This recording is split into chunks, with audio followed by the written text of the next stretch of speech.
Maarifa Online TV, elimu na hekima.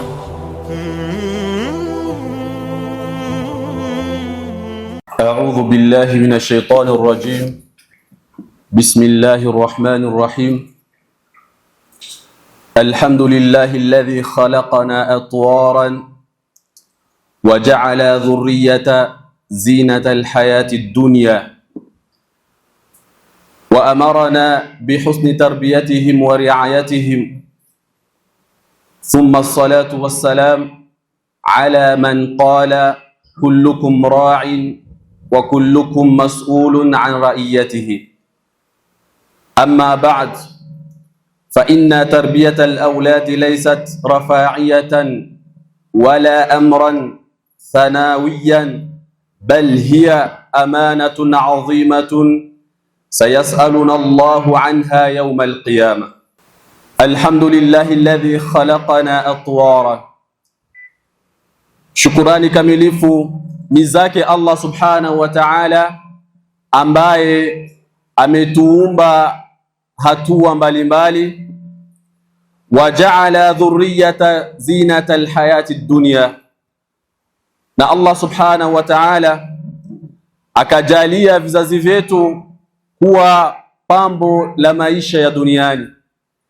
Wa amarana bihusni tarbiyatihim, Allah subhanahu wa ta'ala akatuamrisha tuweze kuwalea vyema vizazi vyetu, wa riayatihim, na kuwachunga na kuwalinda. Wassalatu wassalamu ala man qala, sala na salam ziwe juu yake yule ambaye aliyesema, si mwingine mtume wetu Muhammadin sallallahu alayhi wasallam, kullukum ra'in wa kullukum mas'ulu an ra'iyatihi, nyote ni wachungwa, nyote ni wachungaji, na nyote mtaulizwa kwa kile ambacho ulichochungishwa na Allah subhanahu wa ta'ala. Ama baada hayo, ndugu zangu Waislamu, fa inna tarbiyata al-awladi laysat rafahiyatan, ijulikani ya kwamba hakika kuwalea watoto sio jambo ambalo ni la anasa, jambo ambalo ni la starehe na mchezo, wala amran thanawiyan, wala sio jambo ambalo ni lidogo, bal hiya amanatun adhimatun, bali jueni ya kwamba kuwalea watoto ni amana ambayo ni kubwa.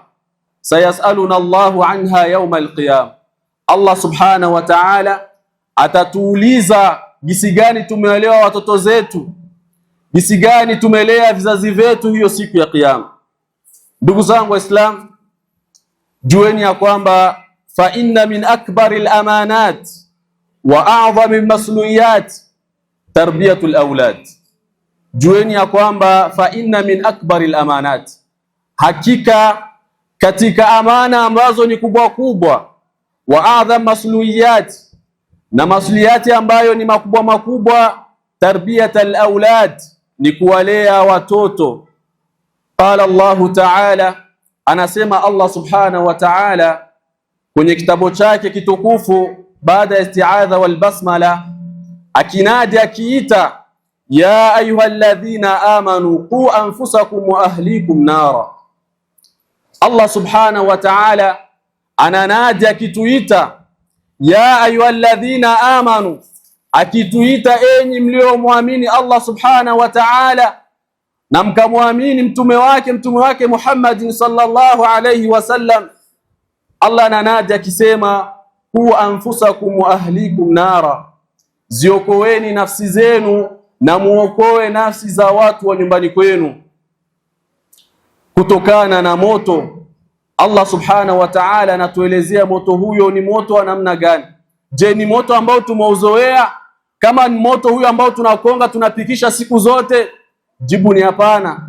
Allah anatujulisha ni moto wa namna gani, akisema waquduha an-nas wal hijar, ni moto ambao umetengenezwa au ni moto ambao utakongwa, kuni zake itakuwa ni watu na mawe, moto utakuwa ni mkali. Allah akitueleza akiendelea akisema, alaiha malaikatun ghiladhun shidad, moto huyo umechungwa na malaika washupavu wenye nguvu. la ya'suna Allah ma amarahum wa yaf'aluna ma yu'marun, malaika ambao katika sifa zao hawamuasi Allah subhanahu wa ta'ala kutokana na yale ambayo Allah subhanahu wa ta'ala amewaamrisha, wa yaf'aluna ma yu'marun, na wanafanya yale ambayo wameamrishwa na Allah subhanahu wa ta'ala. Ndugu zangu Waislamu, Ali ibn Abi Talib radhiyallahu anhu katika kutafsiri aya pale ambapo Allah subhanahu wa ta'ala alitahadharisha na moto, kuweza kuokoa nafsi zetu na moto na watu wa nyumbani kwetu, akatafsiri aya akisema addabuhum wa'allimuhumul khaira, akasema watoto zenu addabuhum, wapeni adabu, wapeni malezi ya adabu, wa'allimuhum khaira, na muweze kuwafundisha kheri. Anaitafsiri Ali ibn Abi Talib radhiyallahu anhu akisema allimuhum wa addibuhumul khaira, waadabisheni watoto vile vile muweze kuwafundisha yale ambayo ni ya kheri, yale ambayo yatawanufaisha katika ulimwengu wake huyu Allah subhanahu wa ta'ala na kesho mbele ya Allah subhanahu wa ta'ala. Ndugu zangu Waislamu, ni lazima kama baba, kama mzazi, kila mmoja ajue jukumu lake katika kuwalea watoto wake. Bila hivyo ajue ya kwamba akipuuzia ataulizwa na Allah subhanahu wa ta'ala. Ni wangapi katika wazazi leo wanakuwa wakipuuza katika watoto, hawataki kujua watoto wameswali, watoto wamefanya mambo mema, watoto wakoje, wanaendeleaje. Wazazi wengi wako bize na maisha ya dunia, wajue ya kwamba wataulizwa na Allah subhanahu wa ta'ala kunako watoto zao. Ndugu zangu Waislamu, katika kutuonesha umuhimu wa adabu na malezi ambayo ni mazuri katika wazazi, qala al-Imamu ash-Shafi'i rahimahullah, anasema al-Imamu ash-Shafi'i Allah subhanahu wa ta'ala amrehemu, maneno mazuri katika kutuonesha ubora wa kumlea mtoto katika malezi ambayo ni mazuri. Akasema laisa liyatimu man mata walidah, innal yatima yatimul ilm wal adab. Imamu ash-Shafi'i, al-Imamu ash-Shafi'i anasema maneno mazuri, anasema laisa liyatimu man mata walidah, sio yatima yule ambaye amepoteza wazazi wake wawili, yule ambaye anaishi katika huyu ulimwengu aliyakuwa amejaribiwa na Allah subhanahu wa ta'ala, hana baba wala mama, huyo sio yatima. Akasema innal yatima yatimul ilmi wal adab, bali yatima ni ule yatima ambaye ameikosa elimu na akaikosa adabu. Wazazi, jueni ya kwamba watoto zenu ni amana na mtaulizwa na Allah subhanahu wa ta'ala. Ndugu zangu Waislamu, jueni ya kwamba wa 'ala al-abi an yura'i fi tarbiyati al-umur at-taliya, jueni ya kwamba kila baba ni juu yake ya kwamba katika malezi kuna baadhi ya mambo inabidi kama mzazi uweze kuyazingatia, kwa sababu utake ustaki utaulizwa na Allah subhanahu wa ta'ala. Mambo ambayo yanaweza kusaidia katika kuwalea watoto katika malezi ambayo ni bora, malezi ambayo mbele ya Allah subhanahu wa ta'ala hautokuja kujutia. Jambo la kwanza kabisa ambalo linaweza kusaidia wewe kama baba katika kuongoza familia yako, jambo la kwanza, awalan ikhtiyaru zawjati salihah au zawji salih. Ni jambo la kwanza kabisa wewe kama baba kuweza kuwatafutia watoto zako mke ambaye ni mwema, mke ambaye ni mwenye kuijua dini yake, mwenye dini. Vile vile mwanadada wa Kiislamu kumtafuta mume ambaye ni mwenye kuijua dini na kutekeleza amri zake Allah subhanahu wa ta'ala. Yule ambaye anamuogopa Allah subhanahu wa ta'ala, anatekeleza amri zake Allah subhanahu wa ta'ala na kujiweka mbali na yale ambayo Allah subhanahu wa ta'ala amemkataza. Jambo la kwanza, kumchagua mume bora au kumchagua mke ambaye ni bora, kwa sababu katika kumchagua mke ambaye ni mwema unakuwa unaandalia kizazi chako ambayo ni watoto zako malezi ambayo ni mazuri. Wa hiya awwalu khutwa min khutuwati tarbiya, ndio hatua ya kwanza katika hatua za kuandalia watoto zako malezi ambayo ni bora. Ndugu zangu Waislamu, imepokelewa kutoka kwa mtume wetu Muhammadin sallallahu alayhi wasallam, hadithi ambayo imepokelewa na Abi Huraira radhiyallahu anhu, Allah subhanahu wa ta'ala amridhie, anna an-nabiy sallallahu alayhi wasallam qala, anasema, amesema mjumbe wa Allah, sala na salam zimwendee, qala, mtume anasema akituelekeza mambo ambayo yanapelekea mara nyingi wa binti kuolewa, akisema tunkahul mar'atu li arba', hakika mambo ambayo yanapelekea mara nyingi wa binti wa Kiislamu au wanawake kuolewa ni mambo manne: limaliha walihasabiha walijamaliha walidiniha. Mara nyingi mwanamke wa Kiislamu anaolewa limaliha, labda kutokana na mali ambazo Allah subhanahu wa ta'ala amemruzuku. Walihasabiha, mwanamke vile vile anaweza akaolewa kutokana labda na ukubwa kinasaba chake. Walijamaliha, vile vile mara nyingi mwanamke anaolewa kutokana na uzuri wake, jinsi alivyoumbwa na kupambwa na Allah subhanahu wa ta'ala. Walidiniha, mara nyingi mwanamke anaweza akaolewa kutokana na dini yake. Mtume alayhi salatu wasalam, baada ya kutaja mambo yote ambayo yanaweza kupelekea mwanamke kuolewa, akatuelekeza na kutushauri ya kwamba fadhfar bidhati din, mchague au umchukue yule ambaye atakuwa ni mwenye dini, yule ambaye atakuwa anajua mafunzo ya dini yake ya Kiislamu na kuyatekeleza katika matendo yake ya kila siku, mwenye anaweza kufanya nini, kukulelea watoto zako katika malezi ambayo ni bora, malezi ambayo hautakuja kujutia mbele ya Allah subhanahu wa ta'ala. Mtume akadhilia akisema taribat yadak, ukifanya hivyo utakuwa umefanikiwa. Ukimchukua mwanamke ambaye ni mwenye dini, hautakuja kujutia mbele ya Allah subhanahu wa ta'ala. Kwa hiyo Mtume alayhi salatu wassalam anatupendezeshea sisi kuweza kumchagua mama aliyekuwa bora ili kuweza kuandaa kizazi cha kesho.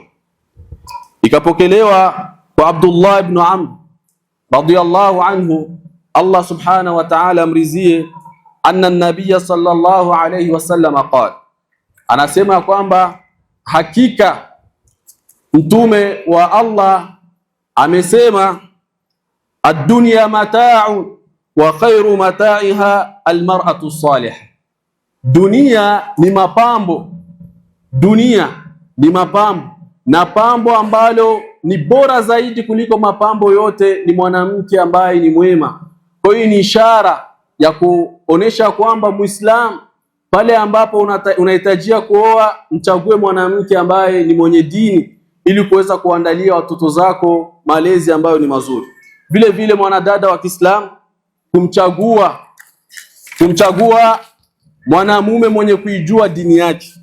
Ndio maana Mtume alayhi salatu wassalam katika hadithi nyingine ambayo imepokelewa na Abi Huraira radhiyallahu anhu, anna an-nabiy sallallahu alayhi wasallam qala, akitueleza kwamba hakika mtume wa Allah sala na salam zimwendee kasema, idha atakum man tardawna dinahu wa khuluquhu fazawijuhu. Mtume alayhi salatu wassalam anasema, idha atakum, atakapokujieni, man tardawna dinahu, yoyote yule ambaye mnamrizia dini yake, wa khuluquhu, na mnamrizia katika tabia zake, fazawijuhu, basi muozeni. Mtume alayhi salatu wassalam sio katika upande wa kumchagua mwanamama ambaye ni bora, mke ambaye ni mwema, vile vile katika ubazi wa wanawake akaelekeza kwamba akikujieni kijana ambaye katika dini yake mashallah, katika tabia zake mashallah, kijana huyo muozeni. Illa taf'alu takun fitnatun fil ardi wa fasadun 'arid, kama hamtofanya hivyo basi itakuwa ni fitna, itakuwa ni mtihani mkubwa na uharibifu katika ardhi ya Allah subhanahu wa ta'ala. Kwa akikujieni kijana mashallah katika dini na tabia, tunamuona tunamzania khairi, tuweze kumuoza. Lakini malasafi shadid, katika zama ambazo tunaishi ndanimo, akija kijana mwenye dini mashallah, katika tabia mashallah, hatumuozeshi binti yetu, tunasema hao ndio wale ambao wanasema watakula insha Allah. Lakini akija kijana ambaye ni wa Ulaya, kwenye dini zero, kwenye tabia zero, huyu ndio tunamtanguliza. Tubadilike, tujue kwamba tutaulizwa na Allah subhanahu wa ta'ala. Kwa jambo la kwanza, ndugu zangu Waislamu, mwanamume wa Kiislamu, katika kuandalia watoto zako malezi ambayo ni bora, malezi ambayo hautakuja kujutia mbele ya Allah subhanahu wa ta'ala, ikhtiyaru zawjati salih, kumchagua mke ambaye atakuja kuwa ni mwema, au mama wa Kiislamu au dada wa Kiislamu, ikhtiyaru zawji salih, kumchagua mume ambaye atakayekuwa mwema, mume ambaye hautojutia katika kumchagua, na mbele Allah subhanahu wa ta'ala hautojutia. Hilo ni jambo la kwanza ambalo linaweza kusaidia wewe kama baba wa Kiislamu katika malezi, au kuandalia watoto zako, kizazi chako, malezi ambayo ni bora. Jambo la pili, ndugu zangu Waislamu, al-ikhlasu lillah fi tarbiya wa ihtisabu al-ajri ala Allah fiha. Ndugu zangu Waislamu, jambo la pili, kuwa na ikhlas wakati unayafanya yote hayo. Kuwa na ikhlas, yafanye kwa ajili ya Allah subhanahu wa ta'ala. Fanya yote ukitarajia malipo kwa Allah subhanahu wa ta'ala katika kuwalea watoto zako, wa ihtisabu al-ajri ala Allah, vile vile jua ya kwamba utapata malipo kwa Allah subhanahu wa ta'ala, fima yabdhul fiha min juhudin au mali, kutokana yale ambayo unayoyapambania katika juhudi, unatumia nguvu zako, au mali, au unatumia mali zako katika kuwalea watoto, jua ya kwamba una malipo mbele ya Allah subhanahu wa ta'ala. Mtu asifanyi hivyo katika kuwalea watoto, la liyuqal innahu ahsana fiha au yusharu ilayhi bilbanan. Mtu asiyafanyi hivyo kwa sababu watu waseme mzee fulani mashallah katika kulea amewalea watoto zake vizuri, mashallah mzee fulani, ukitaka kuoa nenda kwa mzee fulani. Unayafanya hayo au unawalea watoto zako kwa sababu watu wakuseme, wakusifie? Hapana, bali yafanye kwa ajili ya Allah subhanahu wa ta'ala. Na wala usiyafanye hayo ili watu waweze kukunyoshea vidole waseme mzee fulani mashallah. Hapana, bali yafanye yote, wale watoto zako malezi ambayo ni mazuri, wape elimu na adabu kwa kutafuta radhi zake Allah subhanahu wa ta'ala na malipo kwa Allah subhanahu wa ta'ala. Ndugu zangu Waislamu, anasema Allah subhanahu wa ta'ala, wama umiru illa liyabudu Allah mukhlisina lahu ddin, na wala hawakuamrishwa isipokuwa kumwabudu Allah subhanahu wa ta'ala, kumwabudu Allah subhanahu wa ta'ala mukhlisin, kwa ikhlas, kwa kutarajia malipo kwa Allah subhanahu wa ta'ala. Na akasema Mtume alayhi salatu wassalam, innamal a'malu binniyat, matendo yote hulipwa sawa na nia zenu, nia ambazo mnazitia katika nyoyo zenu, yale ambayo mnayakusudia, ndiyo matendo ya mja yanalipwa sawa na nia yake.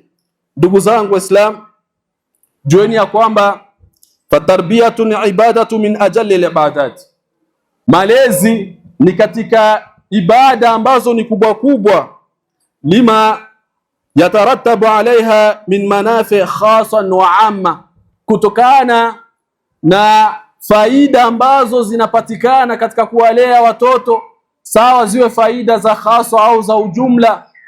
Ndugu zangu Waislamu, walima fiha min almashaqqa wal'ana, na kutokana yale ambayo yanapatikana katika malezi, kuna uchovu, kuna mchoko katika kuwalea. Yote hayo ndugu zangu Waislamu, ujua kwamba wakati unawalea watoto zako malezi ambayo ni mazuri, malezi ambayo watoto wanakuwa wakimjua Allah subhanahu wa ta'ala, wanakuwa katika ibada, wakizoea ibada, jua ya kwamba una malipo mbele ya Allah subhanahu wa ta'ala. Kwa hiyo ndugu yangu Muislam, katika kuwalea watoto zako, jambo la pili ambalo litakusaidia mbele ya Allah subhanahu wa ta'ala, uyafanye yote kwa ikhlas. Maana yake ufanye kwa kutarajia malipo kwa Allah subhanahu wa ta'ala.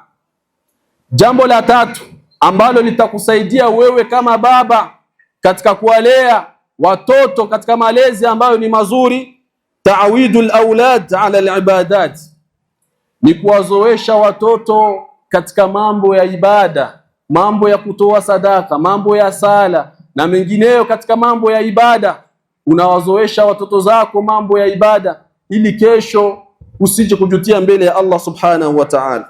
Wa hathihim alaiha birrifqi walhusna mundhu sighar, vile vile ukimuhimiza au ukiwahimiza watoto katika mambo ya ibada, birrifqi, kwa upole, walhusna, kwa kutumia maneno mazuri.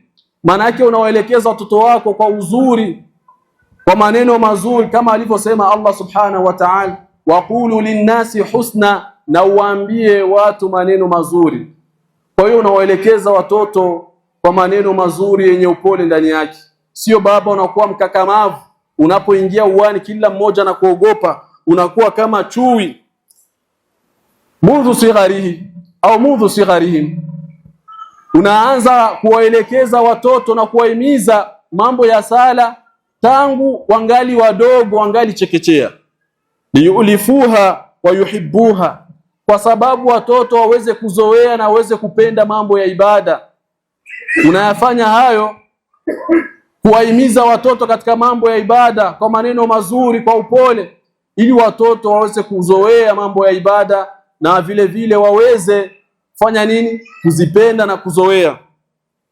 Qala Allahu ta'ala, anasema Allah subhana wa ta'ala mtukufu, wa'mur ahlaka bis-salati wastabir alayha, na uamrishe watu wa nyumbani kwako kunako sala, kisha uwe mwenye subra katika hayo. Kwa hiyo ni amri ya Allah subhanahu wa ta'ala kuamrisha watoto katika mambo ya kheri, mambo ya ibada. Ni amri miongoni mwa amri zake Allah subhanahu wa ta'ala.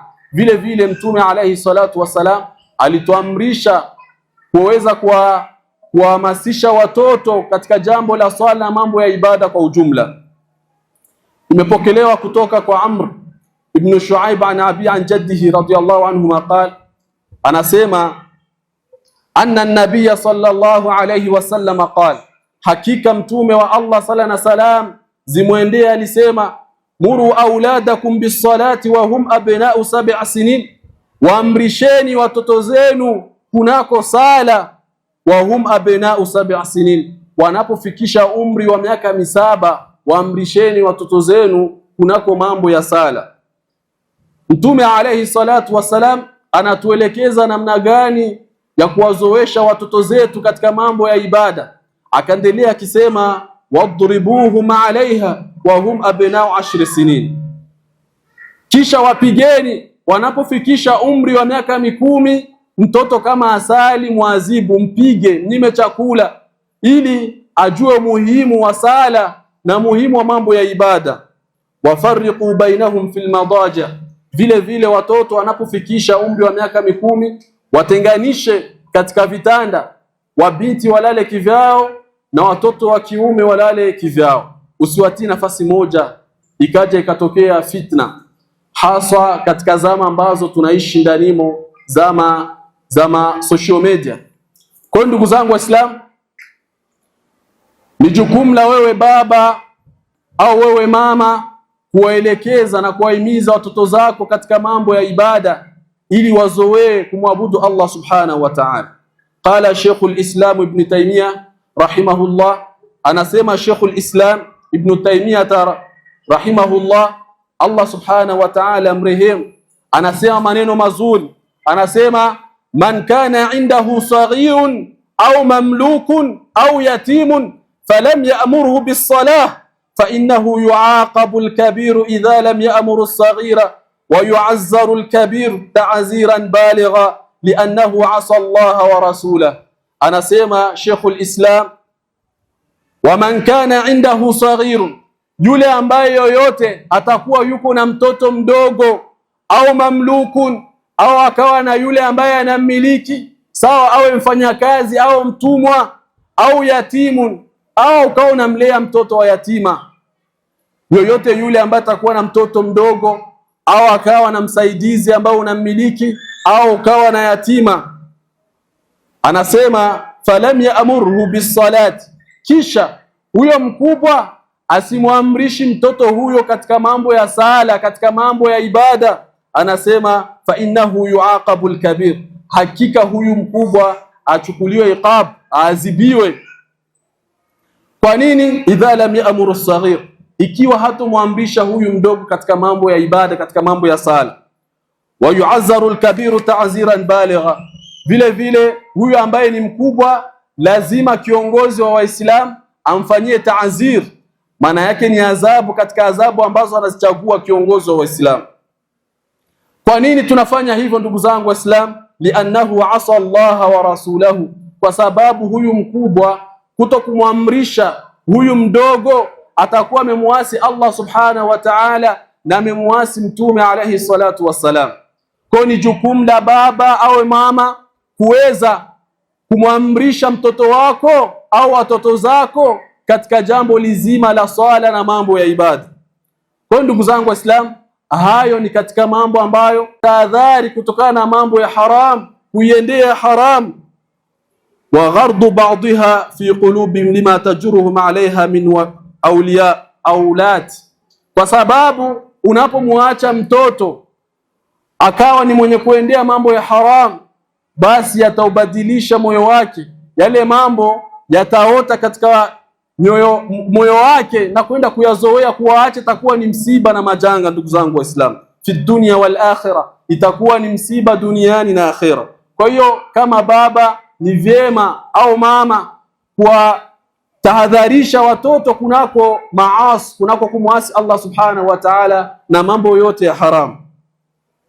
Wa ba'd al-aba wal ummahat la yahtamu bihadha, na baadhi ya wengi katika wababa na wamama hawajimizi katika jambo hili, bihujjatin annahum sighar, kwa hoja kwamba hawa bado wadogo, acha wafanye wanaoyafanya. La hasha wa kalla, usifanyi hivyo. Kama wewe ni mzazi, jua kwamba utaulizwa na Allah subhanahu wa ta'ala. Wazazi wengi wanayafanya hivyo, eti hawa ni wadogo, ghairu mukallifin, bado hawajawa na dhambi. La, usifanye hivyo ndugu yangu Muislam, lianna hadha khilafu ma kana alayhi muallimuna habibuna Mustafa Muhammadin sallallahu alayhi wasallam, kwa sababu ukifanya hivyo ni tofauti kabisa na yale ambayo alitufundisha mwalimu wetu kipenzi chetu mtume wetu Muhammadin sallallahu alayhi wasallam. Kwa ndugu yangu Muislam, kujalia watoto kuwaweka mbali na mambo ya haram, mambo ambayo asiyapenda Allah subhanahu wa ta'ala, unafanya yote hayo kwa sababu ya kutafuta radhi zake Allah subhanahu wa ta'ala, na ili kesho mbele ya Allah subhanahu wa ta'ala usiwi mwenye kujuta. Aqulu qawli hadha wa astaghfirullah li wa lakum fastaghfiruhu innahu huwal ghafurur rahim. Alhamdulillahi rabbil alamin wassalatu wassalamu ala ashrafil mursalin sayyidina wa habibina Mustafa Muhammadin sallallahu alayhi wasallam. Amma ba'd, ndugu zangu Waislamu, tukiendelea tukiyataja mambo ambayo wewe kama Muislam yatakusaidia katika kuwalea watoto zako katika malezi ambayo ni mazuri, ili kesho mbele ya Allah subhanahu wa ta'ala wewe kama mzazi usije kujutia. Jambo la tano katika mambo ambayo yatakusaidia wewe kama mzazi katika kuwalea watoto, al-qudwatul hasana. Baba uwe kiigizo, mama wa Kiislamu uwe kiigizo chema katika watoto wako. Yani katika watoto zako baba kuwa mfano, watoto wakupigie mfano. Mama wa Kiislamu kuwa mfano katika watoto zako. Famaalumu anna al-ibna yu'jibu bi abihi, inajulikana ya kwamba mtoto huwa anavutiwa na yale ambayo baba yake akiyafanya na kuyatekeleza. Wa yuhibbu taqlidahu, vile vile anapenda kama mtoto kumuigia baba yake au mama yake. Waliqtida'u bihi, vile vile kumuigia na kuyafata yale ambayo baba yake anayoyafanya.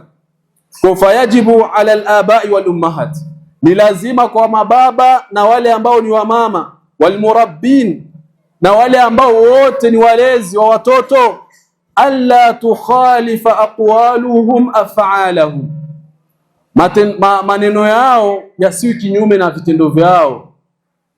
Unamkuta baba anawaamrisha watoto katika jambo lizima la swala, yeye baba hasali. Mama anawaamrisha watoto katika swala, aliyakuwa mama mwenyewe ni tarika sala? La, hasha waqal. Ni vigumu kuwaelekeza ikiwa wewe sio alqudwatul hasana, sio kiigizo ambacho ni kizuri kwenye watoto zako. Ndugu yangu Muislamu, maana yake unakuwa unawaamrisha yale ambayo usiyoyatenda. Allah subhanahu wa ta'ala anasema nini kusikana na watu kama hawa? Watu ambayo wanayasema alafu hawayatendi, wanawaamrisha wanao katika jambo la sala na mengineo, lakini wao wako mbali kabisa. Anasema Allah subhanahu wa ta'ala kusikana na watu kama hao, akinadi akisema Allah subhanahu wa ta'ala, ya ayyuhalladhina amanu lima taquluna ma la taf'alun. Allah subhanahu wa ta'ala ananadi akisema, ya ayyuhalladhina amanu, enyi mlioamini, lima taquluna ma la taf'alun, kwa nini mnayasema yale ambayo msioyatenda? Kwa nini mnafanya hivyo? Allah subhanahu wa ta'ala akaendelea akisema, kabura maqtan 'inda Allahi an taqulu ma la taf'alun. Ni chukizo, ni chuki kubwa mbele ya Allah subhanahu wa ta'ala, ni mambo ambayo yanamchukiza Allah subhanahu wa ta'ala, an taqulu ma la taf'alun, kuyasema yale ambayo hauyatendi. Wewe kama baba wa Kiislamu, kuwa mfano mwema katika watoto zako. Mama wa Kiislamu, kuwa mfano mwema kwa watoto. Usiwi mama tarika sala, usiwi baba tariku sala. Ujua kwamba utaulizwa na Allah subhanahu wa ta'ala. Unawaamrisha watoto zako katika mambo mazuri, mambo ambayo yanamridhisha Allah subhanahu wa ta'ala, hali ya kuwa wewe unafanya kinyume. Allah subhanahu wa ta'ala anasema ni chukizo mbele ya Allah subhanahu wa ta'ala kuyasema yale ambayo usiyoyatenda. Akasema mshairi maneno mazuri, akasema, la tanha an khuluqi wa ta'ti mithlahu, arun alayka idha fa'alta adhim. Anasema mshairi maneno mazuri, anasema la tanha an khuluqi wa ta'ti mithlahu, usikatazi kunako tabia mbaya au kunako jambo libaya kisha wewe unakuwa ni wa kwanza kulitekeleza. Anasema ukifanya hivyo, arun alayka idha fa'alta adhim, ni aibu kwako ukiyafanya hayo, ni aibu kubwa.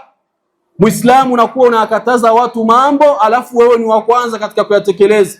Au baba wa Kiislamu unawakataza watoto zako mambo alafu wewe ni wa kwanza kuyatekeleza. Vile vile mama wa Kiislamu, au wewe ni shekhe, ni mwenye kulingania watu katika njia ya Allah subhanahu wa ta'ala, alafu yale ambayo unayalingania unakuwa unayafanya kinyume na yale ambayo unayasema. Wa'arun alayka idha fa'alta adhim, ni aibu kwako unapofanya jambo kama hili. Ndugu yangu Muislamu, ndugu yangu Muislamu, ili kuwalea watoto katika malezi ambayo ni bora, ambayo hautakuja kujutia mbele ya Allah subhanahu wa ta'ala, wewe kama baba wa Kiislamu, wewe kama mama wa Kiislamu, kuwa mfano kwa wanao, ili kesho mbele ya Allah subhanahu wa ta'ala isije kuwa ni majuto. Ndugu zangu Waislamu, jambo la sita ambalo litakusaidia wewe kama Muislamu katika kuwalea watoto katika malezi ambayo ni mazuri, ilhaqul ibni bihalaqati tahfidh alquran alkarim. Mtoto wako kumpeleka katika halakati za Qur'an ili aweze kuyasoma maneno yake Allah subhanahu wa ta'ala, mtoto aweze kujifunza dini yake. Halakati ambazo muntashira fil masajid, mashaallah, katika misikiti yetu mingi walimu wanajitolea wakiyafundisha maneno yake Allah subhanahu wa ta'ala. Na wewe kama mzazi unawahimiza watoto zako katika kuwafundisha elimu ya dini, ili kesho usije kujutia mbele ya Allah subhanahu wa ta'ala. Watoto wanakuwa aliyakuwa wanamjua Allah subhanahu wa ta'ala. Imepokelewa kutoka kwa Uthman ibn Affan radhiyallahu anhu anna nabiyya sallallahu alayhi wasallam qala, anasema kwamba hakika mjumbe wa Allah mtume wetu Muhammad sallallahu alayhi wasallam alisema, khairukum man ta'allama alqur'ana wa 'allama, mbora wenu ni yule ambaye aliyejifunza Qur'ani, aliyejifundisha Qur'ani, wa 'allama, baada yeye kujifunza akawa ni mwenye kuwafundisha wengine.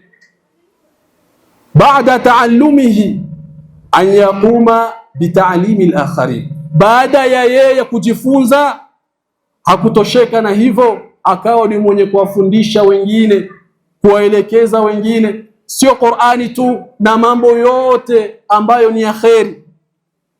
Muislam, unapowafundisha watoto inakuwa wewe umejivua mzigo mbele ya Allah subhanahu wa ta'ala. Ndugu zangu Waislamu, baba zanguni, mama zanguni, tujitahidi katika jambo zima la kuwalea watoto ili kesho mbele ya Allah subhanahu wa ta'ala isije kuwa ni majuto kwetu. Ndugu zangu Waislamu, tumwogope Allah subhanahu wa ta'ala na turejee kwa Allah subhanahu wa ta'ala kunako watoto zetu, kama alivyotuhusia Allah subhanahu wa ta'ala akisema, ya ayyuhalladhina amanu qu anfusakum, enyi mlioamini ziokoeni nafsi zenu, ahlikum nara, na watu wa majumbani kwenu kutokana na moto, waquduha an-nas wal hijara, moto ambao kuni zake ni watu na mawe, alaiha malaikatun ghiladhun shidad, moto ambao umechungwa na malaika ambao ni mashupavu wenye nguvu. Ndugu zangu Waislamu, muogopeni Allah subhanahu wa ta'ala na jueni ya kwamba mtaulizwa na Allah subhanahu wa ta'ala kutokana na watoto zenu.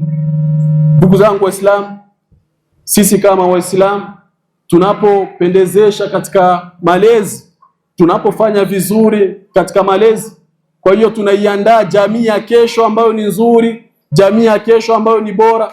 Vile vile watoto kama hatutowaelekeza katika elimu, swala zima la elimu, tutakuwa tunaandaa jamii ambayo ni ya wajinga kesho yake. Kwa hiyo ndugu zangu Waislamu, tumuogope Allah subhanahu wa ta'ala kunako watoto zetu na tujue kwamba tutaulizwa na Allah subhanahu wa ta'ala. Allahumma barik fi auladina, Allahumma barik fi auladina, Allahumma barik fi auladina warzuqhum sihhata wal afiya, warzuqhum sihhata wal afiya, wa'allimhum alkitaba wal hikmata, wa'allimhum alkitaba wal hikmata. Allahumma ij'alhum hudatal muhtadin ghayra ad-dallin wala al-mudallin. Allahumma habbib ilayhim al-iman, Allahumma habbib ilayhim al-iman وزينهم في قلوبهم يا رب العالمين. ربنا هب لنا من أزواجنا وذريتنا قرة أعين واجعلنا للمتقين إماما. ربنا آتنا في الدنيا حسنة وفي الآخرة حسنة وقنا عذاب النار. اللهم أحسن خاتمتنا، اللهم أحسن خاتمتنا وردنا إليك ردا جميلا، وردنا إليك ردا جميلا. وصلى الله على سيدنا محمد. قوموا إلى صلاتكم يرحمني ويرحمكم الله.